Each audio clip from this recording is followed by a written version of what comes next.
21-year-old Geneva Carlton had lived in Cochran, Georgia all her life. She was a hard-working young woman trying to raise 2 young children without having to go on welfare. For the past 2 years, she had been working as a meter maid with the city police department, but several weeks ago, she found out she was pregnant. Geneva knew if she had this baby, she'd have to quit work and go back on welfare, so she decided to go to Atlanta to have an abortion. She got her friend and former employer, Joy Fisher, to drive her there.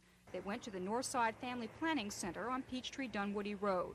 This tape of another routine abortion was shot at the same clinic 24 hours before Geneva had her abortion.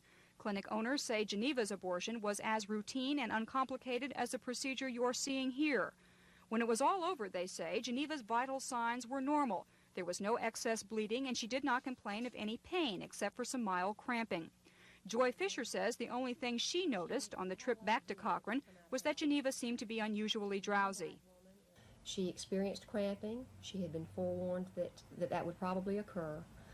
We traveled south. I gave her one of the pills for pain that had been prescribed. About 40 minutes later, she began to doze off, and she seemed to be relieved somewhat, and I was too, that she could sleep.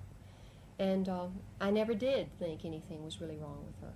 When did you find out that she was in serious condition? I was called about an hour after I left her at a friend's apartment. I was called that she'd been taken to the emergency room. And I did not know how serious it was until I arrived at the hospital approximately 5 minutes after that. So were you surprised when you got that news? Because she hadn't appeared to be sick or in pain or anything? I was extremely surprised.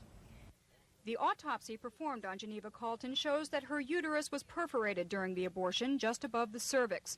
The experts say that she probably became drowsy because of loss of blood. However, a person would have to lose at least 2 quarts of blood before anyone would know something was wrong.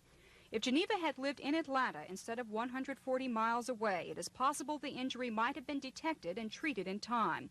But by the time she made the 2.5-hour trip home, there was little doctors could do.